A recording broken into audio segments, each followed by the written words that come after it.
I'm Beverly. Standing before a sold-out solo exhibition, with the soft hum of conversations and the twinkle of gallery lights around me, I cast my mind back to a time when my world was shattered into a million pieces. It was just a few years ago when I returned from my art residency in Minnesota. I stepped into my childhood home, expecting the familiar warmth and the quiet presence of my cherished artworks. But instead, I was greeted by the sight of strangers rummaging through my belongings, their eyes set on something that was far more precious to me than they could ever understand. My childhood bedroom, once a sanctuary of creativity, had been transformed into a makeshift auction hall. 27 canvases, each a unique chapter in my 8-year artistic odyssey, stood propped against the walls, sporting tiny white price tags like sad, little badges. The sight of my 3-month labor of love, my self-portrait, in the hands of some woman assessing it as if it were a flea market relic, felt like a punch in the gut. "Excuse me, what's going on here?" I managed to choke out. The woman holding my self-portrait looked at me with a polite smile. "Oh, are you the artist? These are really good, very moving. I think I'll place a bid on this one." I was speechless. I glanced around the room. Strangers were wandering about, pointing at my paintings and haggling over prices, just like they were shopping for old furniture. Panic rising in my throat, I called out, Mom." My mother, Mrs. Thompson, appeared in the doorway. She looked a bit sheepish, but there was also a stubborn glint in her eye. "Beverly, dear, you're back early. We're having an estate sale. Your father and I think it's time to downsize." I was incredulous. "These aren't estate sale items. These are my paintings, my art." Just then, my father, Mr. Thompson, lumbered in behind my mother. His face was set in that grim expression I knew so well, the one that said he had already made up his mind. "Nobody buys paintings from unknowns, Beverly.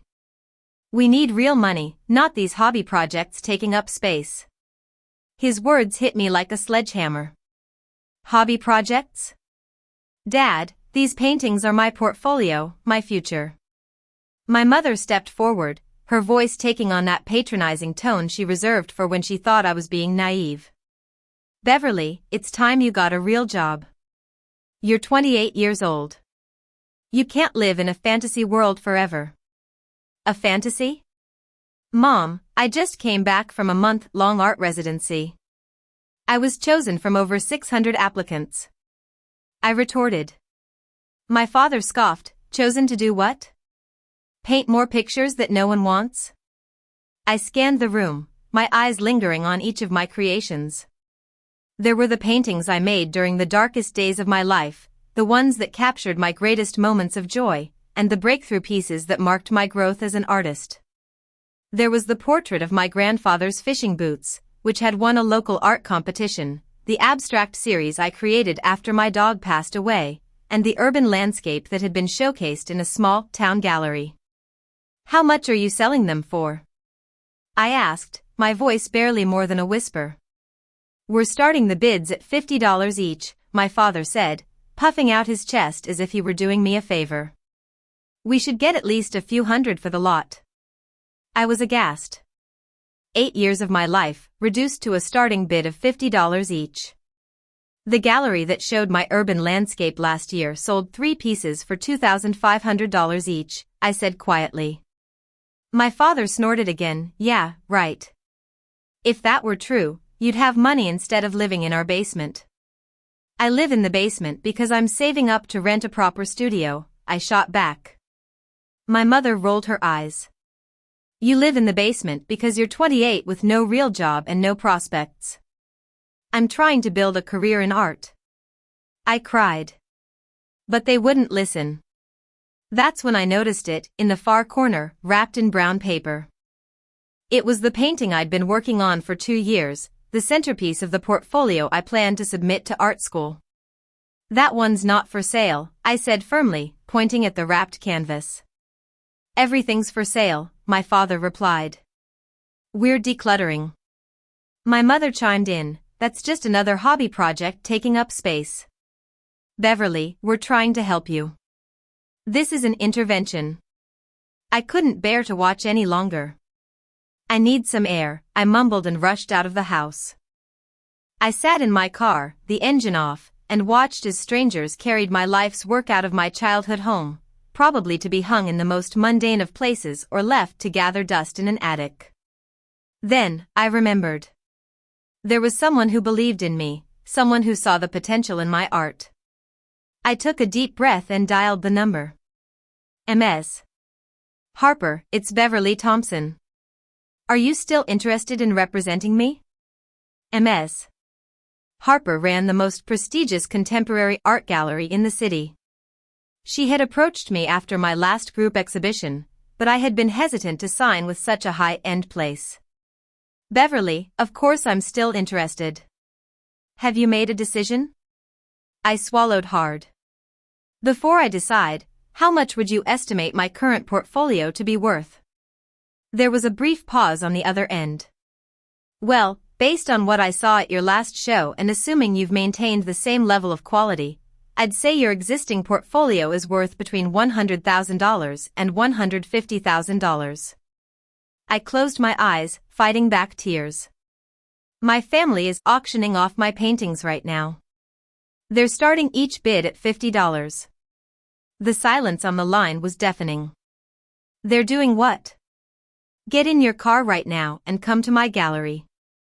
Bring whatever work they haven't sold. I hung up and went back into the house.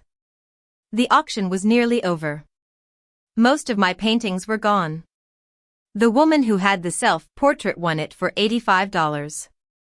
My grandfather's boots went for $170 to a man who said they'd look great in his study. Where's the wrapped painting? I asked my mother. Oh, that one. Nobody wanted it. It's still in the corner, she said dismissively. I picked up the brown paper package and headed towards the door. Where are you going with that? My father demanded. To get a real job, I replied, my voice steady. 3 hours later, I found myself in Ms.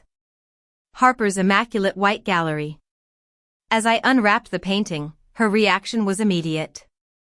She gasped. It was a large-scale oil painting I worked on during my residency, depicting a city emerging from the fog. The layers of paint were so complex that the image seemed to shift with every change in perspective. Beverly, she whispered, this is extraordinary. My parents think nobody buys paintings from unknowns, I said softly. Your parents are wrong, she said firmly. This painting alone is worth at least $18,000, possibly more. I want to feature this as the centerpiece of our Emerging Artists exhibition next month, and I want to offer you exclusive representation. What does that mean exactly? I asked, still in a state of shock. It means I'll handle all the sales, marketing, and exhibition arrangements for your work. I'll price your paintings according to their artistic value, and you'll never have to worry about people not recognizing your talent again. I signed the contract that afternoon. 2 weeks later, my mother called. Beverly, someone from a fancy art gallery called looking for you. They mentioned an exhibition. That's Ms. Harper.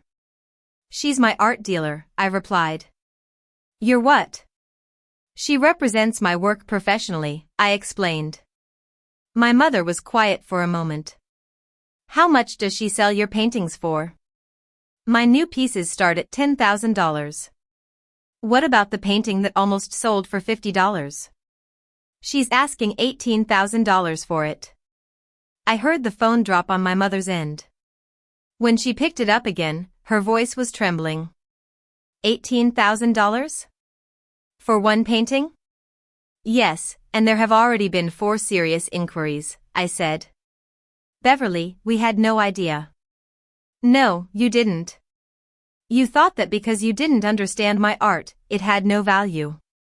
The exhibition opened a month later.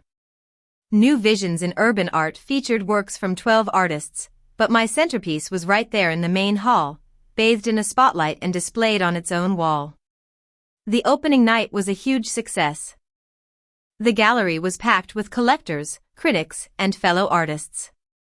I was wearing my only nice dress, trying not to look too overwhelmed. Halfway through the evening, my parents showed up. They looked completely out of place among the sophisticated art crowd. "Which one is yours?" my father asked, looking around nervously.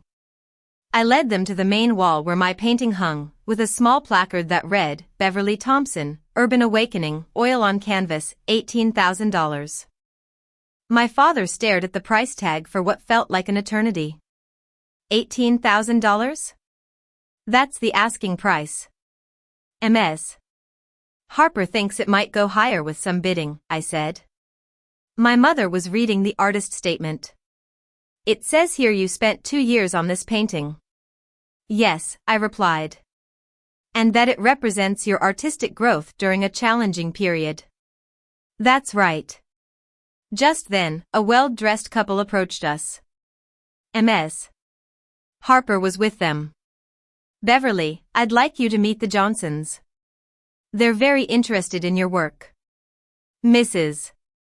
Johnson shook my hand enthusiastically. "Your painting is truly magnificent, dear. We collect emerging urban artists, and your work shows so much promise. Are you open to selling it?" I nodded. "Yes, I am. And if you're interested, I could also create a companion piece." Mr. Johnson smiled. "That would be wonderful. We're very interested in both." After the Johnsons walked away, my father turned to me, his eyes filled with emotion I had never seen before. "Beverly, I owe you an apology. For not understanding your art, for calling you an unknown, for selling your paintings like they were junk, and for thinking you needed a real job. I looked around the gallery at the people discussing my work, at the red dots next to the sold paintings. "It looks like I already have a real job." "You just couldn't see it before," I said softly. By the end of the night, my painting was sold to the Johnsons for $20,000, $2,000 more than the asking price after a fierce bidding war. Ms. Harper also secured 2 more commissions and the interest of a museum curator for a future group show. "How do you feel?" Ms. Harper asked as the gallery started to empty. "Like my life just changed completely," I replied. "It did. Welcome to the world of professional art," she said, smiling. 6 months later, I moved out of my parents' basement and into a beautiful studio apartment with east-facing windows and plenty of space to create. My second solo show was planned for the next autumn, and I had a long waiting list of collectors eager to buy my new work. The paintings my family sold at the estate sale started appearing at local auctions, now correctly attributed and priced. The self-portrait that went for $85 was listed at $4,000, and my grandfather's boots fetched $4,800. My father called me one day after seeing an auction listing online. "Beverly, do you remember the people who bought your paintings at our sale?" "Yes, what about them?" "One of them just sold your grandfather's boots for more than we made from the whole estate sale. Do you think there's any way to get those paintings back?" I paused for a moment. "Why would you want them back, Dad? You thought they were worthless hobby projects." "I was wrong, Beverly. I was wrong about a lot of things." There was a long silence on the line. "Well, you could start by understanding that my art isn't just a passing hobby. It's my profession, and I'm good at it." "I understand that now," he said. "And you could stop judging my success by your own standards," I added. "I can do that.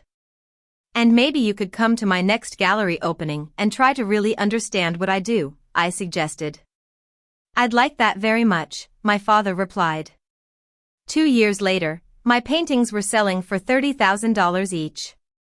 I was represented in 4 major cities and had a feature article in a leading art magazine. The painting my parents almost sold for $50 was acquired by a well-known museum for their permanent collection. At my most recent opening, my parents were among the first to arrive. They had learned about art appreciation and could talk intelligently about my work with other collectors. We're proud of you, my mother said, standing in front of my latest abstract piece, which had already sold before the opening. Thank you. And it's okay that it took you some time to see what everyone else could, I replied. My father nodded. You were never an unknown, Beverly. We just had the wrong idea about what success looked like. What changed your mind? I asked. Watching you build a career doing what you love, and realizing that we almost destroyed it because we didn't understand, he said. Last month, I donated one of my early paintings to a scholarship fund for young artists whose families don't support their creative dreams. The fund offers mentorship, gallery connections, and financial help. The painting I donated was one that was recovered from the estate sale auction. A collector who learned the story behind it returned it to me. This should go to someone who needs to believe in their talent, she said. Just like you had to believe in yours. I tell the scholarship recipients what I wish I had heard earlier. No one is an unknown when they're creating something meaningful. And sometimes, the people who can't see your value are the ones who need to learn how to look.